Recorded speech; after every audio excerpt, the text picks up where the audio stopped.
सरकार चलाने के लिए दिल भी चाहिए और दिमाग भी चाहिए। सत्ता विरासत में मिल सकती है, बुद्धि विरासत में नहीं मिलती है। अब गुंडा और माफिया भाग रहा है, पुलिस उसको दौड़ा रही है, और अगर उसने कहीं कोई दुस्साहस किया तो फिर वहीं पे राम नाम सत्य है। उत्तर प्रदेश के मुख्यमंत्री योगी आदित्यनाथ ने आज अंबेडकर नगर को 1231 करोड़ रुपए की बड़ी सौगात दी। इस दौरान जनसभा को संबोधित करते हुए मुख्यमंत्री ने समाजवादी पार्टी और कांग्रेस पर जमकर हमला बोला। साथ ही आरोप लगाया कि सपा जाति के नाम पर लोगों को बांटने की कोशिश कर रही है और सत्ता हासिल करने के लिए षड्यंत्र रच रही है। सपा सरकार के दौर में माफिया और अपराधियों को बढ़ावा दिया जाता था। जहां जितना बड़ा गुंडा होता था उसे उतना बड़ा पद दिया जाता था। आगे सीएम योगी ने कहा कि सत्ता विरासत में मिल सकती है लेकिन बुद्धि नहीं। और क्या कुछ कहा, आइए सुनते हैं। ये धरती ऋषि मुनियों की धरती है, अयोध्या प्रांत की धरती है, महात्मा श्रवण की, मातृ और पितृभक्ति की धरती है। अनेक सिद्धों, संतों, ऋषियों ने अपनी पवित्र साधना से इस धरती को पवित्र किया। तो भारत माता के तमाम सपूतों ने भी भारत की सीमाओं की रक्षा करते हुए देश की आजादी के आंदोलन में और आजादी के उपरांत भी अपना सर्वस्व बलिदान भारत के लिए किया, भारत की माटी के लिए किया। यह कर्म साधना की धरती है, श्रम साधना की धरती है, और इसीलिए तो यहाँ का अन्नदाता किसान भी अपनी मेहनत से देश के विकास में अपना योगदान दे रहा है।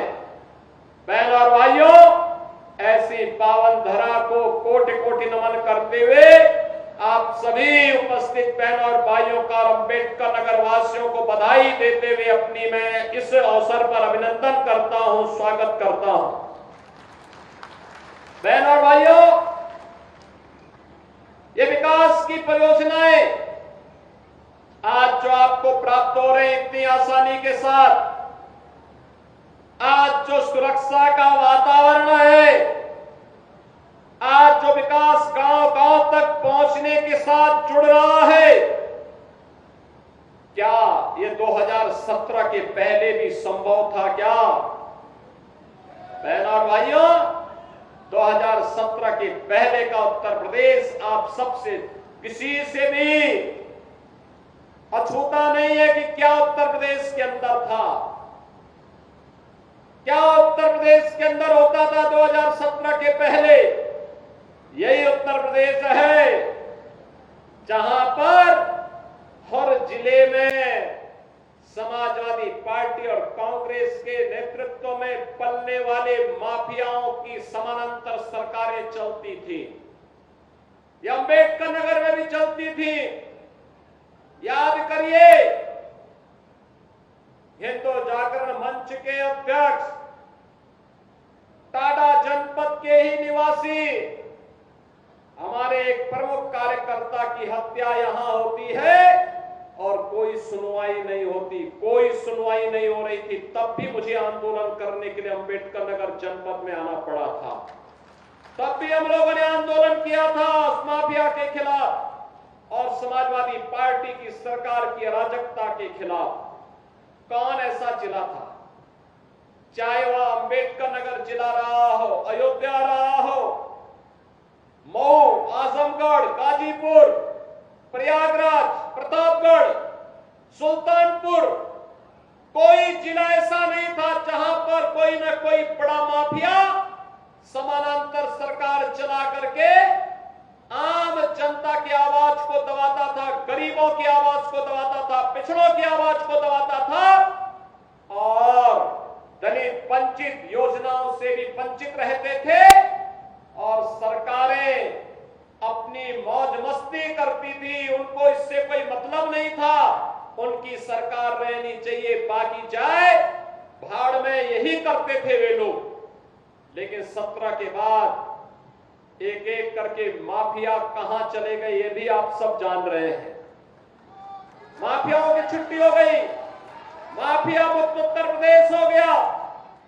जो लोग पर्व और त्योहार में विघ्न बाधा डालते थे, विघ्न बाधा समाप्त हुई। अब पर्व और त्योहार शांतिपूर्ण तरीके से मनाए जा रहे हैं। बेटी और व्यापारी की सुरक्षा पर जो खतरा पैदा करते थे, वे सभी गायब हो गए और जो बचे हैं वे भी अपनी अंतिम यात्रा की तैयारी कर रहे होंगे। बहनों और भाइयों, मैं तो केवल आपसे कहने के लिए आया हूं, मैं केवल आपसे कहने के लिए आया हूं कि रात जलती हुई बेटी के साथ किस प्रकार का व्यवहार होता था और किस प्रकार के वक्तव्य आते थे उस समय के मंत्रियों के, किस प्रकार के बेशर्मी पूर्ण वक्तव्य देते थे समाजवादी पार्टी के नेता। बहनों और भाइयों, ये किसी से छुपा हुआ नहीं है और इसीलिए मैं आज आपसे कहने के लिए आया हूं, एक बेटी तो सबकी बेटी होती है। उस बेटी का सम्मान और उसकी रक्षा पूरे समाज का दायित्व बनता है, लेकिन ये समाजवादी पार्टी इसका महत्व कहां समझ पाएगी। यहां तो गुंडों की भरपूर फौज खड़ी थी, उनको लेकर के लोग चलते थे, उनको अपना शागिर्द मानते थे। जो जितना बड़ा गुंडा और माफिया होता था, समाजवादी पार्टी में उतना बड़ा ओहदा उसको दे दिया जाता था और समाजवादी पार्टी के लोग इसी में गौरव से बोलते थे कि देखिए ये गुंडा हमारा इस जिले को संभालेगा। उनको नहीं पता था कि जनता लड़ाई लेगी, एक गुंडे और माफिया एक एक करके यमलोक की यात्रा के लिए प्रस्थान कर जाएंगे और जनता जनार्दन के साथ अन्याय का हिसाब चुकता होगा। याद करिए 17 के पहले, याद करिए 17 के पहले पुलिस पहले भागती थी, पीछे पीछे गुंडे दौड़ाते थे। आज 17 के बाद उल्टा हो गया है, अब गुंडा और माफिया भाग रहा है, पुलिस उसको दौड़ा रही है और अगर उसने कहीं कोई दुस्साहस किया तो फिर वहीं पे राम नाम सत्य है, यह भी तय हो जाता है। बहनों और भाइयों, सरकार चलाने के लिए जज्बा चाहिए,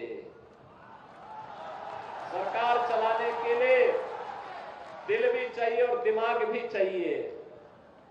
सत्ता वरासत में मिल सकती है, बुद्धि वरासत में नहीं मिलती है, दिमाग भी वरासत में नहीं मिलता है। ये जो लोग सत्ता को अपनी पपौती मानते थे, वे लोग आज समझने लग गए हैं अब उत्तर प्रदेश में कभी उनको वापस नहीं आना है, इसलिए षड्यंत्र करने का प्रयास कर रहे हैं। ब्यूरो रिपोर्ट, इंडिया पब्लिक खबर। फिलहाल के लिए इस खबर में बस इतना ही। देश और दुनिया की ऐसी तमाम बड़ी खबरों के लिए हमारे YouTube चैनल को सब्सक्राइब करें और बने रहें इंडिया पब्लिक खबर के साथ।